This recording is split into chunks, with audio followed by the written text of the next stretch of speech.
Thank you very much, Senator. I think you have opened our eyes to a number of issues, and during this plenary time, we will also allow you to come in. May I now invite Senator Fatuma Dulo, Senator of Isiolo, to come and make her remarks. Thank you, Professor Kamar. Professor was our deputy speaker in the last Senate. Although this time around we didn't have a gender balance, but we'll fight for it in the 5th Senate, God willing. Honorable Speaker, Deputy Speaker, governors who are here.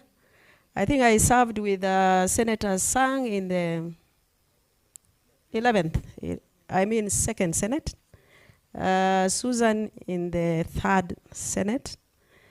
Conrad, I was with him in KNCHR. Colleagues, staff, good afternoon. I'll be very brief. Mine is to take you through the journey of the Senate from 2nd to current. I'm serving my 3rd term in the Senate. And this is a calling to those who are nominated. I was nominated in the 1st Senate. So, kazi kwenu. Now, I'll be very brief. And you will bear with me if I take a bit of time, because I wanted to cover at least various experiences that were there. Number one, when we came into the Senate, by the way, we didn't even have chambers. We were taken to KICC at the lower ground basement of KICC, where we didn't have microphones, where we didn't have, you pull the microphone from up so that you can be able to speak. So it's a long journey, but I think we are somewhere, and it wasn't easy. It's a big fight. Now, mine is to take you through the journey to strengthen devolution from the Senate, 2nd Senate, on establishing devolution structure specifically. One is that we tried as a 1st Senate to come up with a framework and to build capacity of the county government and also the Senate, because it was new. Number 2, implementation of the transfer of functions. There was a lot of problems. Despite the constitution and other legislations being very clear, the national government then was holding back some of the functions. So the 1st Senate was actually fighting on that until we managed transfer of most of the function. I remember in health, they were releasing all the functions, but they were holding back something to do with the standard. I remember one of our colleagues, I can't remember it, offered, had to bring a motion on the floor of the House to make sure that standard has also moved back to the county government. Then unbounding of county government functions, including interacting extensively with the now defunct Transitional Authority. Transitional Authority has done a lot of work then to make sure that the counties were able to run. But with the help of the Senate then, we had to intervene to make sure that things are done properly. Again, bringing attention to the current functions and duplication of roles under the 4th schedule of the Constitution. There were kind of duplication roles, both at the national level and also at the county level. So most of that were done by the 2nd Senate.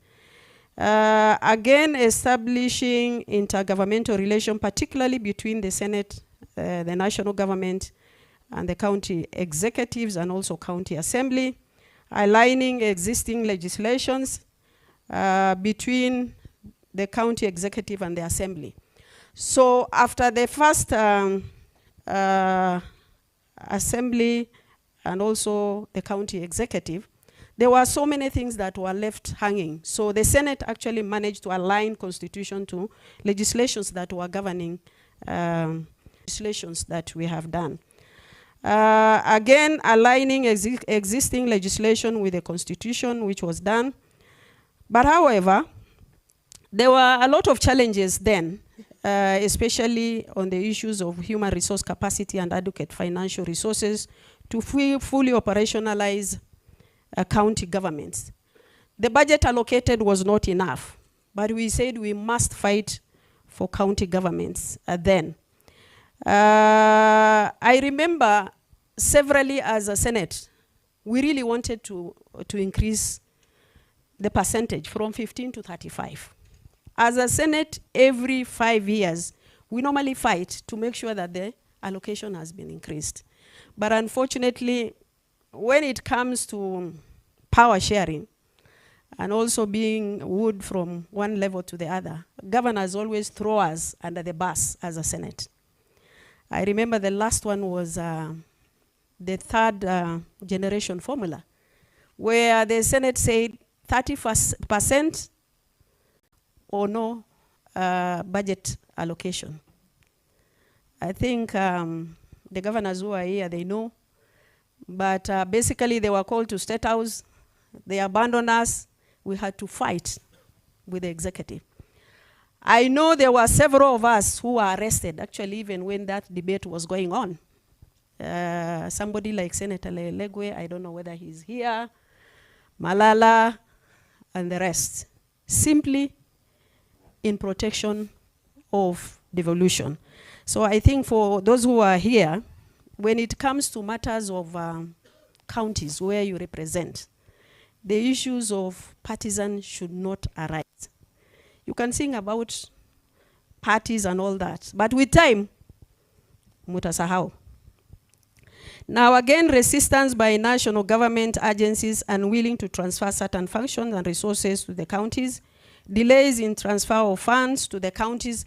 Mostly you will find that there is a delay in transfer of the funds because of the debate from National Assembly to the Senate. Accountability by the county government. And I think that is where there was a challenge, and that is where Senator Governor Sang brought in his bill, the famous Sang bill. Because as a Senate, we were actually in darkness. We don't know what is allocated and what the governors are doing. And at the end of the day, senators are being told you must oversight. So we tried actually with him to see how we can bring in the county, was it the County Development Board Act, although it was thrown through the window by the courts. Concurrent function and duplication of roles by the two levels of government. And I think these we have experienced, and as I've said earlier, national governments wanted to hold on to some responsibilities. Now, on the role of the Senate regarding division of revenue bill, by the way, in as much as Article 93, 94, 96 are very clear on the role of the senators, we had faced a lot of challenges between ourselves and National Assembly when Article 93 is very clear. Between us and national government, and between us and the county government. Those challenges have been there, and it was difficult for Senate to deliver on its mandate. Now, Article 217, 218 of the Constitution envisions a central role by the Senate in division of revenue. But with time, during the second Senate, we were actually completely cut off. National Assembly said we had no roles in the division of revenue bill, in debate and passing. And I think that is the key role that Senate has to play. If you are denied that, you cannot just sit and watch. What we did, our speaker then was Uhuru. We had to walk from KICC to the courts after issuing a press statement. And the good thing is that we got a ruling. So sometimes, as members, you can make a decision. But the challenge is that the speaker has to be the head of the institution. And normally we face challenges when the speaker is a bit shaky in taking leadership role. I remember when we had issues on the bills that were passed by the National Assembly, the 28 bills without concurrence of the Senate. Me and Susan, we had to cause a drama in the lounge when the speaker said, I can't walk to the High Court. We said, you will be impeached, Mr. Speaker. You are either bringing yourself here to work with us all the way from Parliament to Milimani. So these positions, sometimes they are very sweet, Mr. Speaker, sir. But sometimes you have bullets to bite. So lazima ujitayarishe.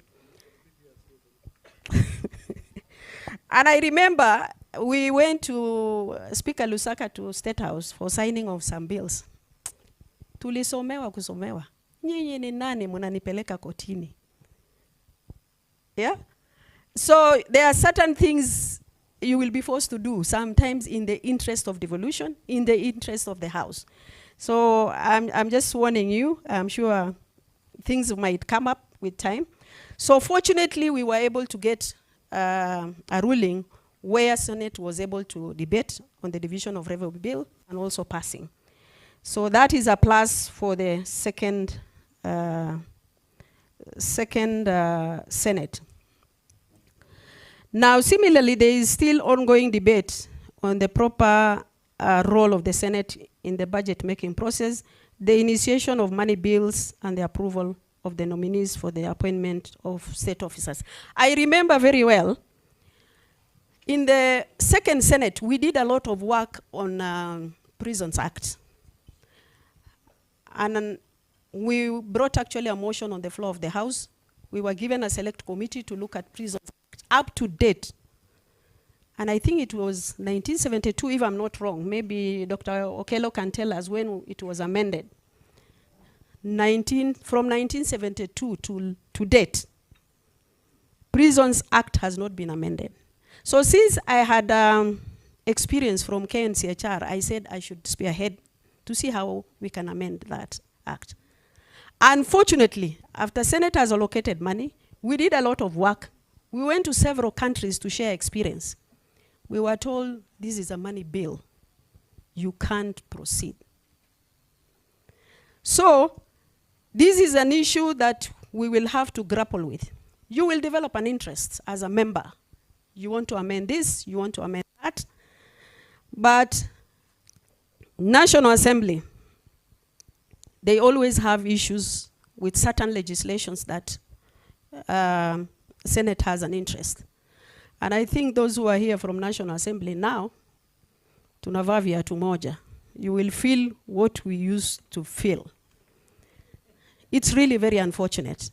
So those are the challenges we are still facing, and the fourth Senate should be able to deal with those money issues. And again, the relationship between the Speaker of both houses.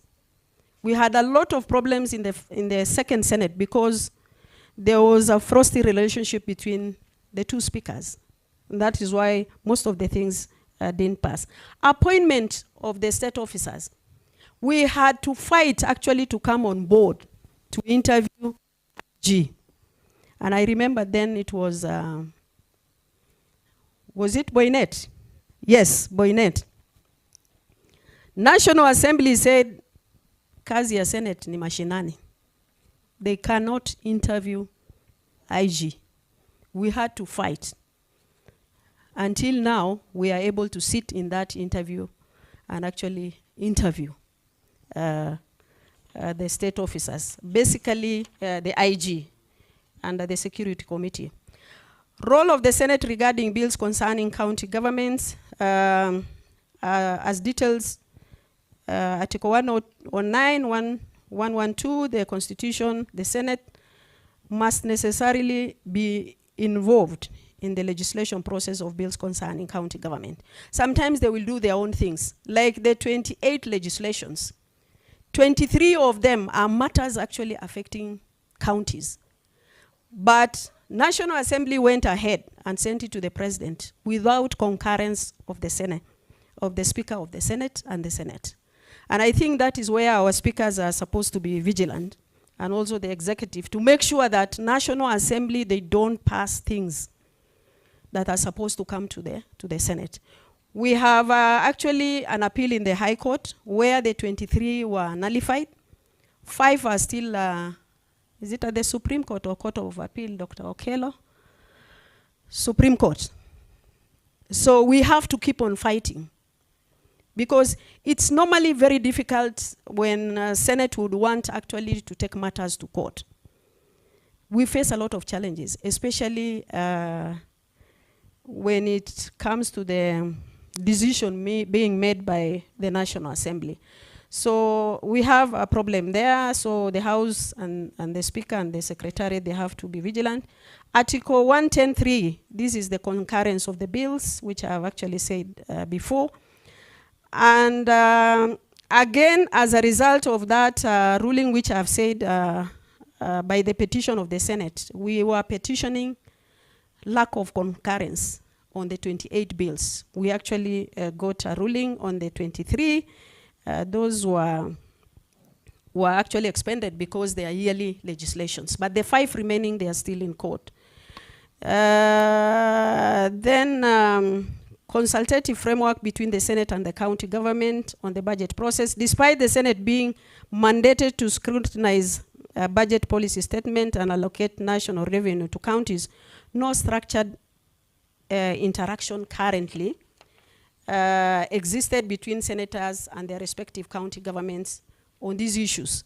Because money is sent, you have no role as a senator, and yet you are supposed to oversight that money. So those issues, we must work on it as a 4th Senate to make sure that there is a framework and there is a structure. I know some of the governors then who are represented here, they never wanted senators to know what they are doing on the ground. But right now, tuko pamoja, lazima tufanye kazi. Yeah? But what 3rd Senate did, we made sure that controller of budget shares the budget with you from their office, so that you know what the county is allocated. This is outside any legal framework. So those who are elected senators, you'll have to pursue with controller of budget.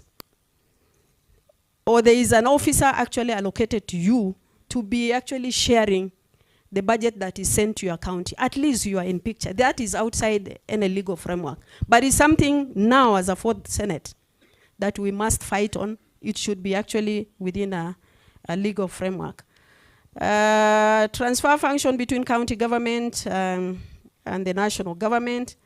Article 187 of the Constitution enables the transfer constitution functions between the levels of government. And I think this one, we had a lot of issues with Nairobi County, where some of the functions were transferred to the national government. We really fought.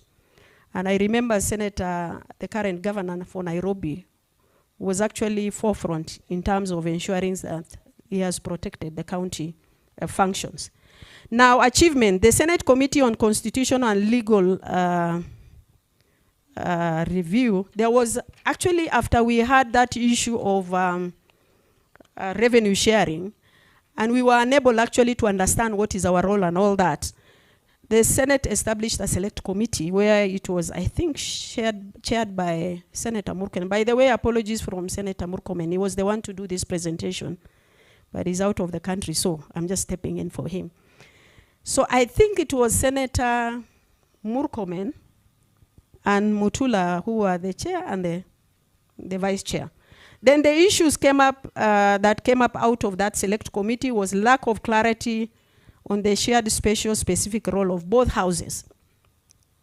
Lack of clarity on the meaning of the bill concerning county government, while also noting that all matters concerning counties, the legislative matters of the Senate with respect to money bills, which I have actually indicated. I remember very well, I don't know where that bill has been assented to. The National Assembly tried even to remove Senate from looking at international obligations. And you know, most of those international obligations, some of them are matters governing county government. So we had to fight to make sure to reinstate it. And I think maybe, Dr. Okello, are you here? So, yes, have we reinstated that position?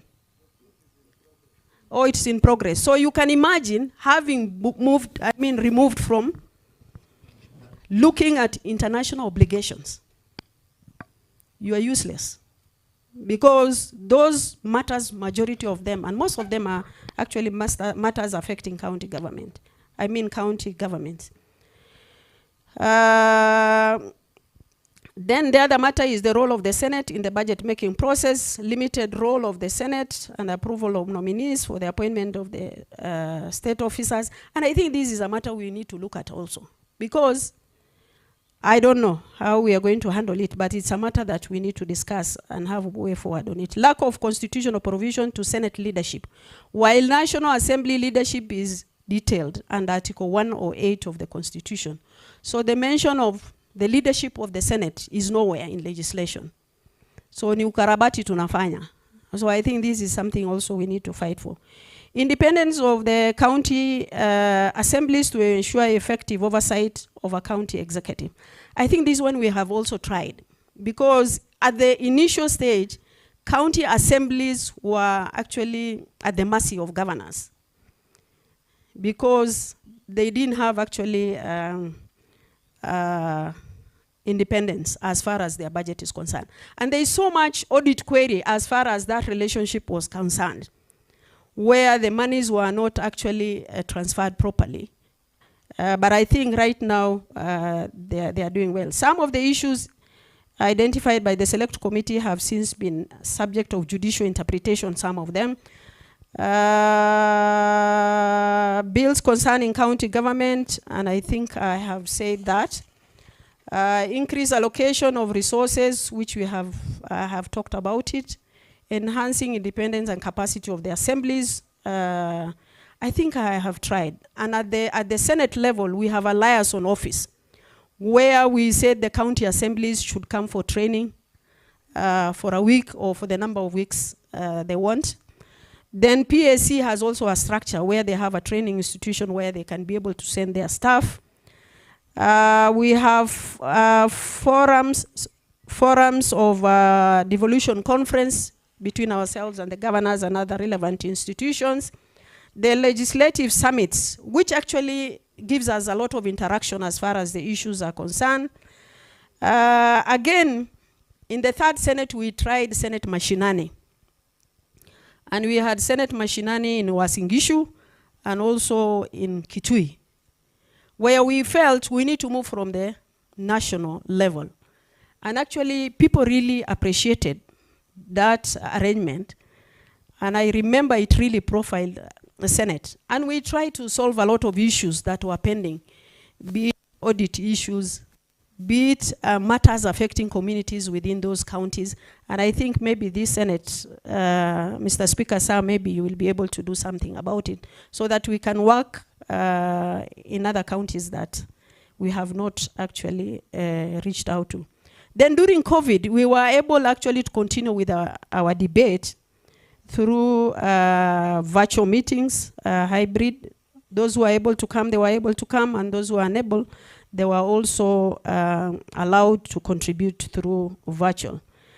Now, way forward, and before way forward, I have talked about Sang Bill, which I really believe, although it was unconstitutional, we need to do something as Fourth Senate to see how we can be able to interact with the counties, to know what is happening. You are told to oversight projects within the counties. You don't have any structure. You don't know what is happening. Members of public are going to ask you questions. Project A, B, C, D, what is happening? You don't even know. So what do we do as a Fourth Senate to make sure that we know what is happening? There was also a matter on source revenue, where the governors took us to court. And they said, Senate has no mandate in auditing on source revenue. Surely. County Assembly is the one to audit on source revenue. This matter is still in court. The ruling was given in favor of the governors, but county assembly has no capacity. And this is something that should have actually complemented the national government budget. But unfortunately, the ruling was in their favor. We have appealed against that decision. So we are not auditing today on-source revenue at the county level. I think Governor Zamuta Tupiga. Now, the other matter is delay in implementation of Auditor General's report. Sometimes when it comes to us, Auditor General's report, we do make recommendations, but sometimes you will see that it's not implemented.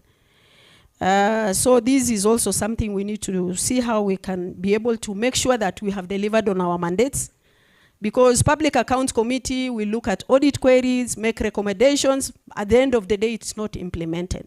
So something needs to be done.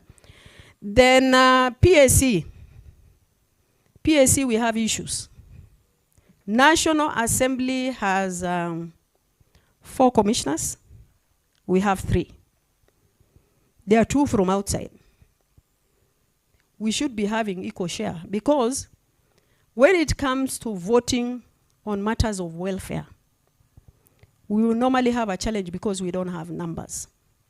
And I think, Mr. Speaker, sir, this is your area and your concern. This time round, we must have equal share of commissioners. There are 2 actually there are 2 from outside. And even the 2, in the experience that I had from in Parliament, all of them are from National Assembly. And when it comes to matters of either a Senate or National Assembly, they vote with National Assembly. So, and I think this time round, when the issues of commissioners come to us, we must elect somebody from the Senate to represent us in the commission, so that we have equal shares. And this is a matter that we should fight on now before it is implemented. The other matter is oversight fund, although we have been promised that is going to be sorted out. And I think this time around we have our own colleague, Senator Weta, who knows the challenges we are facing.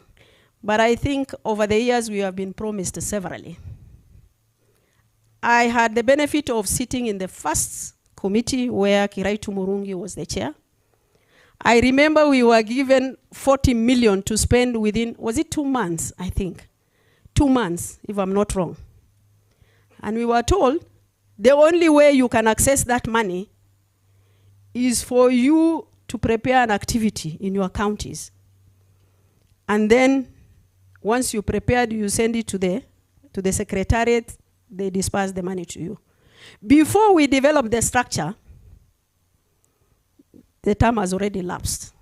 That 40 million, it didn't go anywhere. The second Senate, actually the Senate nominated me to be the chair of the Oversight Fund. I honorably agreed to chair the committee. We went through so many processes. We have been to State House thrice or twice. We have been promised the money will be given to you.